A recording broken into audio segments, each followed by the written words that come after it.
Welcome to Wildly Capable with Kate, a podcast made for those looking to unleash their wildest capabilities. I'm your host, Kate DeRocher, a dating, relationship, and self-worth coach on a mission to help people build better relationships, starting with the one they have with themselves. In each episode, we'll dig deep, turn inwards, and embark on a transformative journey. Together, we'll break free from unhealthy patterns, rip through self-limiting beliefs, heal past wounds, and build unwavering self-worth, all to create healthier relationships as a result. Get ready to explore the wild, untapped potential within you. Are you ready to see just how wildly capable you are? Subscribe now and join us on this empowering adventure. Remember, your wildest capabilities await. If you're going through a breakup right now and feel like you're going crazy from it, then this episode is for you. Hey guys, this is Kate DeRocher, and you're listening to Wildly Capable with Kate. Thanks so much for tuning back in. Today, we're exploring a topic that touches pretty much every single one of us at some point in our lives: breakups. And more specifically, the psychology and science behind breakups. As a dating, relationship, and self-worth coach, one of the biggest reasons people begin working with me is because they want to heal from a breakup. I have people contacting me every single day to ask for advice on how to move on, how to let go, and how to come out of their heartbreak stronger than before. I think we can all agree, hands down, that breakups are the absolute worst. I say this all the time, but I'd rather have someone literally break my arm than break my heart. I'm not even kidding. The pain I've felt from breakups is really unlike many other pains I've felt before in my life. And I actually have broken my arm. Breakups are an awful process filled with complex emotions, immense periods of grief, loneliness, and, if handled well, even growth. In today's episode, I want to help any of you out there listening to this who have a broken heart or have gone through a breakup before make sense of why that process was likely so insanely difficult for you. Because believe it or not, there's a science behind why breakups are such a big deal. You see, the experience of heartbreak and emotional pain associated with breakups involves various psychological and physiological factors. Here are some key aspects: brain activity and neurotransmitters. Romantic love and attachment activate specific regions of the brain, such as the ventral tegmental area and the caudate nucleus. Yes, I had to Google those words, and no, I'm not sure if I even pronounced them right. But the point is, you guys, that breakups actually impact our brain's functioning. These areas in your brain are associated with pleasure and reward. When a relationship ends, the brain experiences an actual withdrawal from the rewards associated with being in love. Neurotransmitters like dopamine, which play a role in pleasure, may decrease during a breakup and hence contribute to your feelings of sadness and depression. It's chemical. It's actually something that goes on in our brains. Next up is hormonal changes.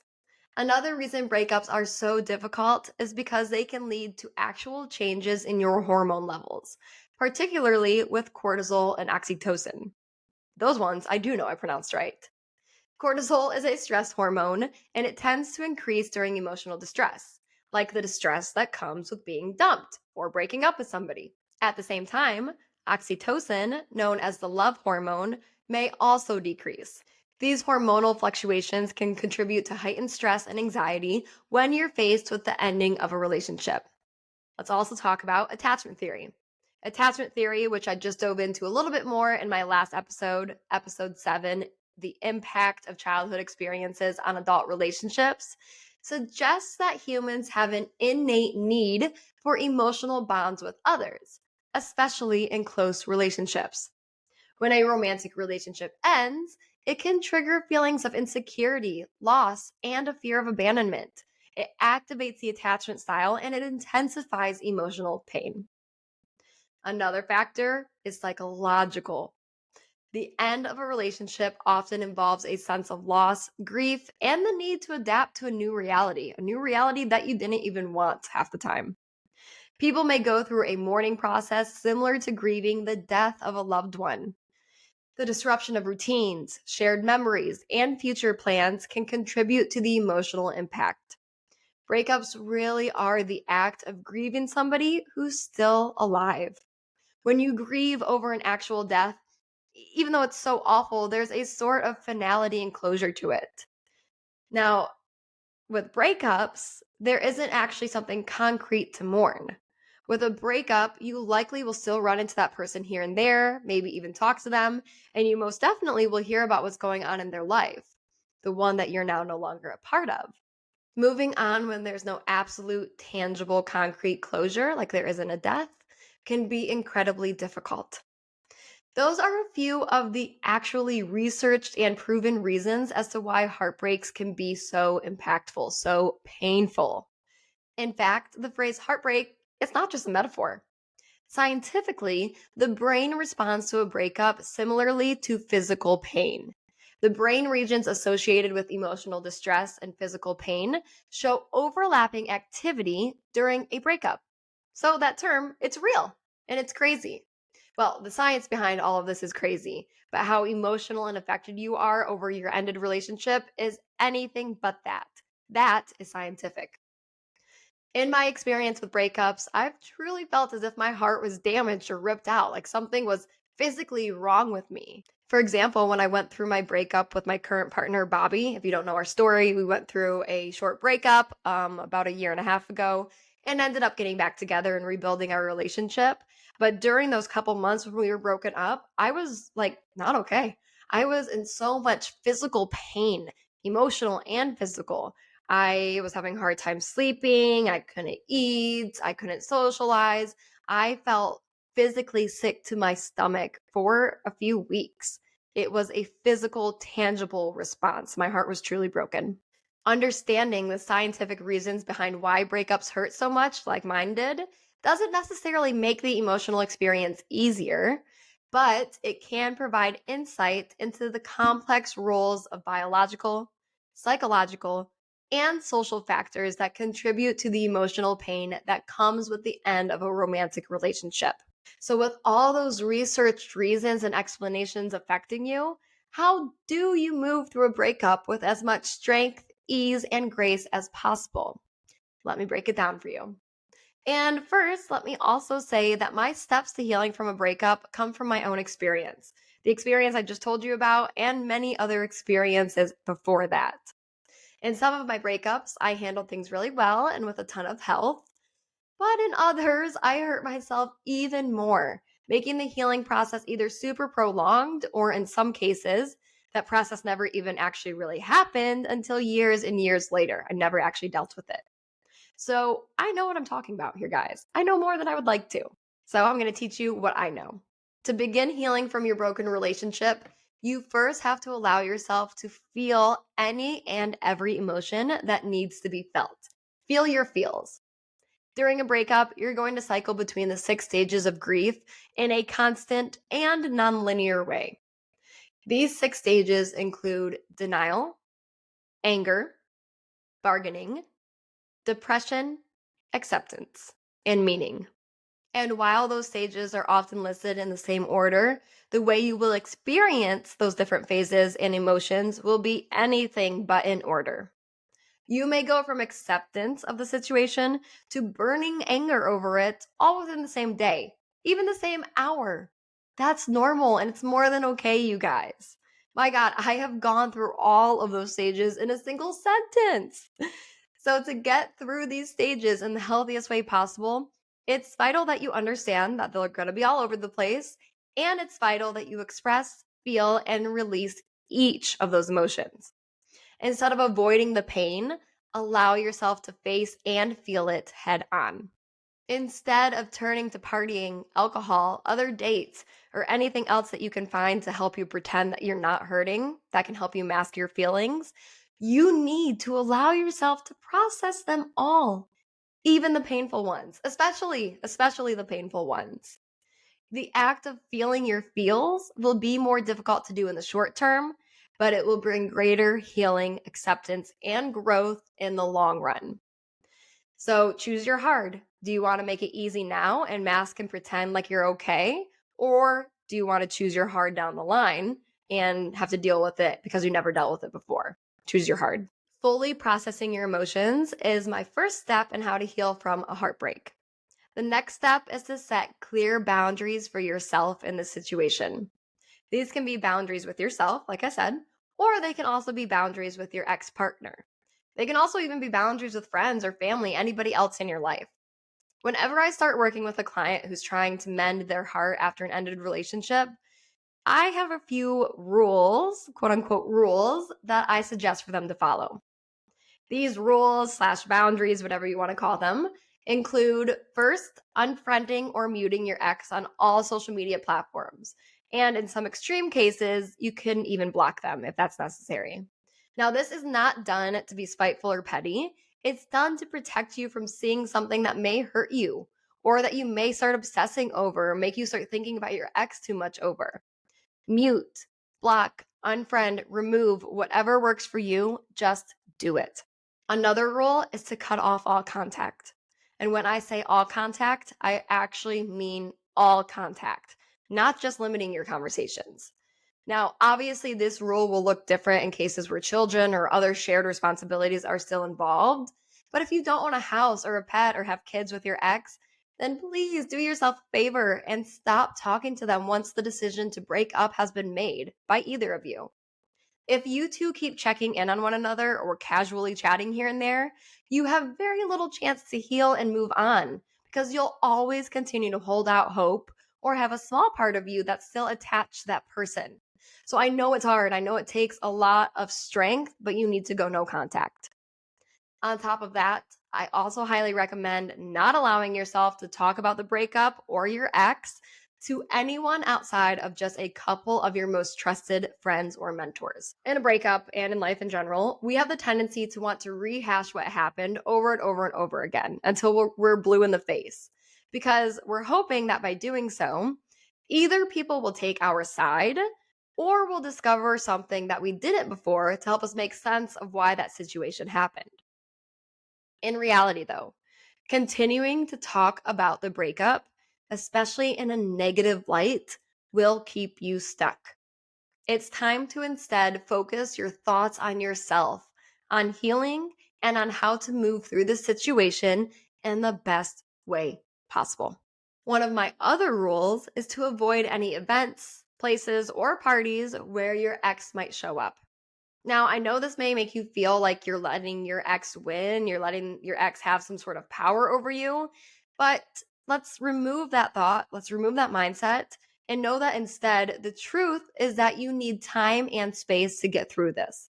And seeing your ex in passing and in public will make it pretty hard for that healing to begin. Another boundary or rule to place on yourself is to not allow yourself to mask the breakup through endless partying, drugs, alcohol, or more dates, other men or other women.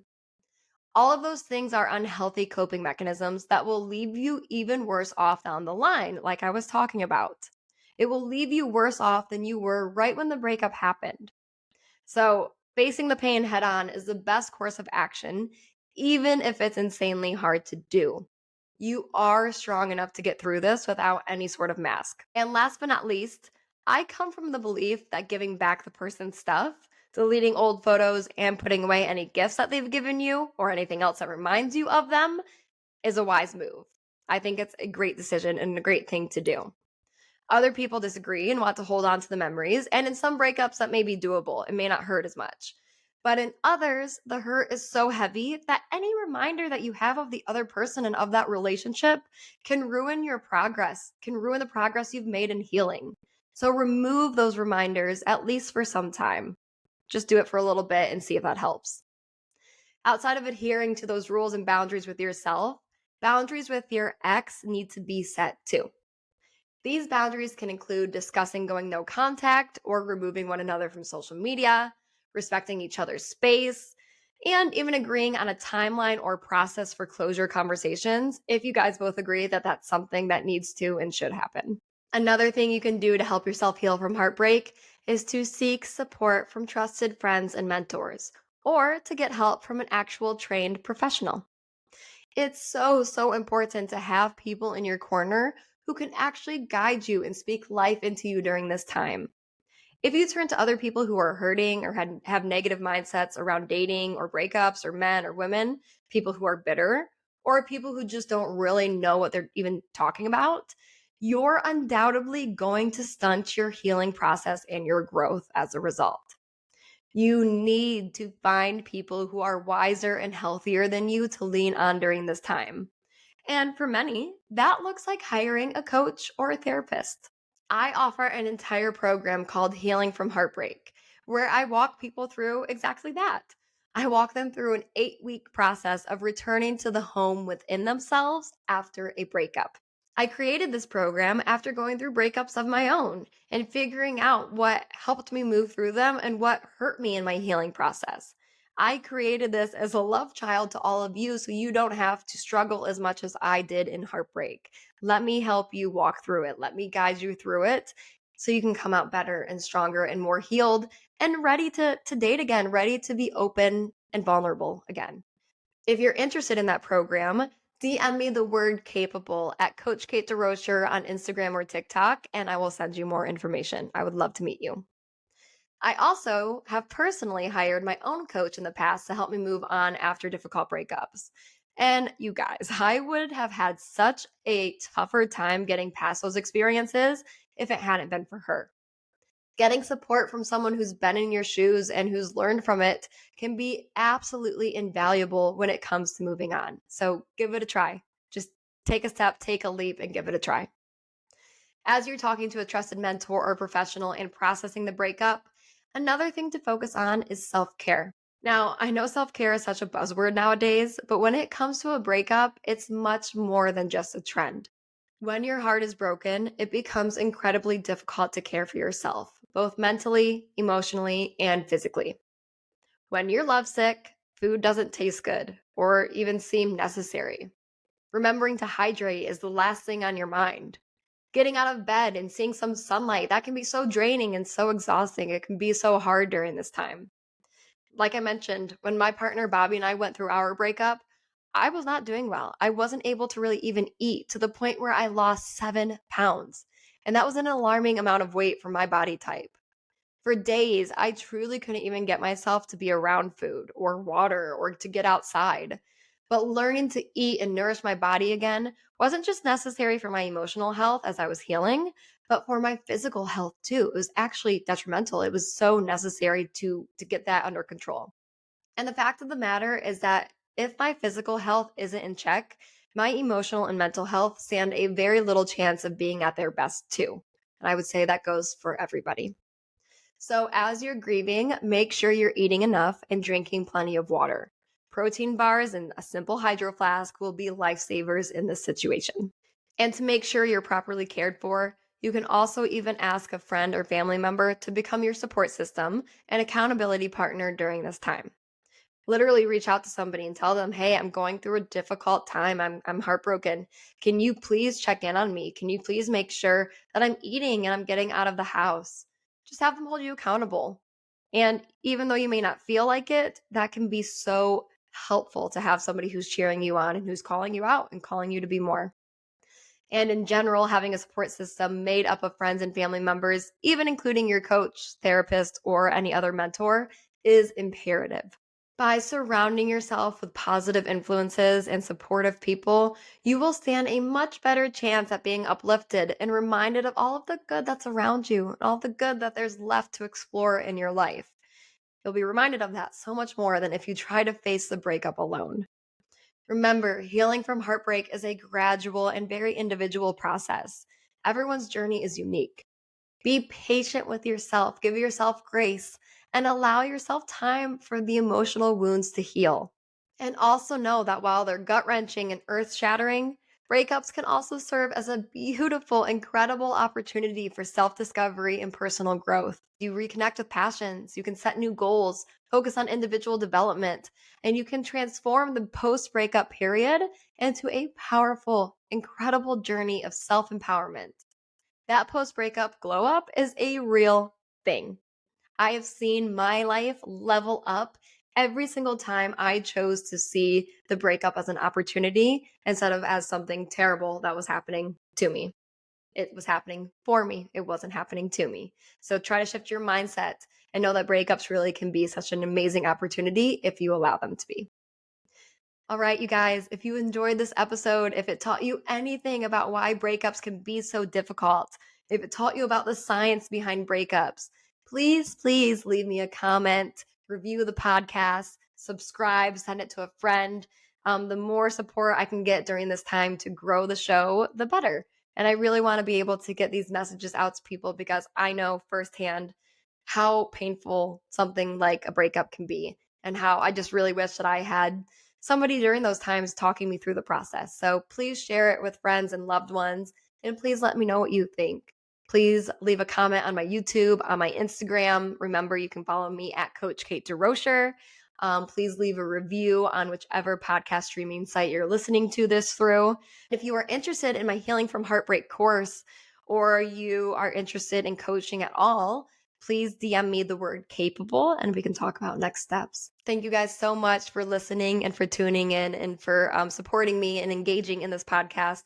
It really means genuinely the world to me.